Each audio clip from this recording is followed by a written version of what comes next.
In today's video, we're going to talk about musician branding and what you can do to look professional, what you can do to look on point. My name is Rick Barker, host of the Music Industry Blueprint podcast, former manager of superstar Taylor Swift. And oftentimes when you're talking with people about branding, they get so hung up on the colors, the fonts, and the logo. Branding is so much more. My buddy Greg Wilnau from Musician Monster, I think best describes it. And I'm going to make sure that you've got a link down below this video to hear what Greg talks about. But when we talk about setting up your brand, you want to make sure that once you identify who you are, your style of music, that's when your colors and everything need to come into point. If you're a very bright and happy artist, you're not going to use dark colors on your logo or on your website. The other thing I want you to really take into consideration is your thumbnails. The world is viewed through a phone today, so everything we do with branding has to look good on mobile. So some of the things that I recommend is finding a picture that you're gonna be okay with for the next couple years.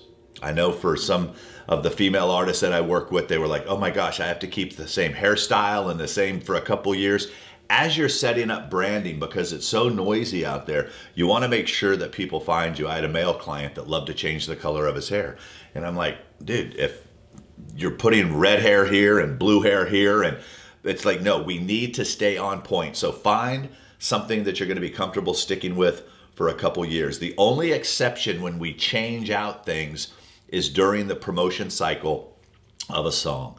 So when you release a song, you may replace your thumbnail with the album artwork. You may replace the top end of, your headers and your banners on all of your social platforms. So we're going to make sure that our website, our social platforms are all cohesive. Very important. Same fonts, same colors. Once we figure it out, color schemes, pretty much the same imaging. So once you find something that you're comfortable working with, now you want to start designing a lot of your post with that same color palette. When I set my website up, it was Greg who did this for me.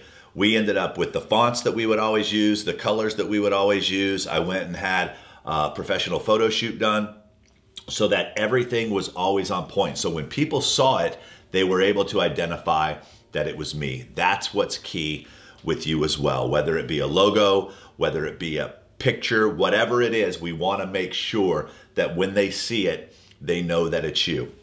The other thing that I want you to realize is that as you're posting certain things, if your brand is very positive and upbeat, what you post could also affect how people perceive your brand. So you want to try to avoid those negative things. You never want to have arguments with people online. If you can stay away from politics, stay away from politics and things like that. Now, if your brand is about pissing off the system, then you're going to want to be a little bit more aggressive with your branding. You're going to want to have things that just kind of catch people's eye in that kind of shock value kind of moment. So don't mix them up.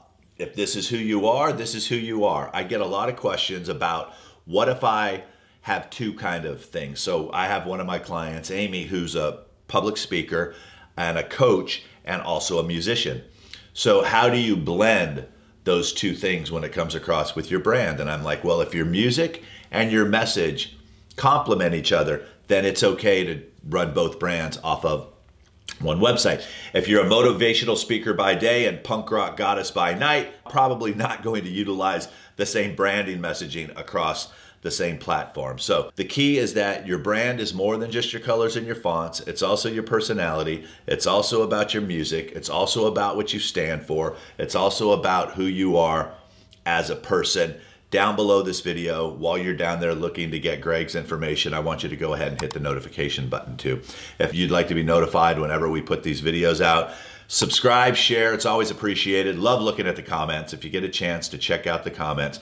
And if you want to see how we've kind of done this through my own, you can go to rickbarker.com, go across my website to the socials. You'll see that we're doing everything we can to stay on brand and to stay on point. I hope this video served you, and I'll see you in the next one.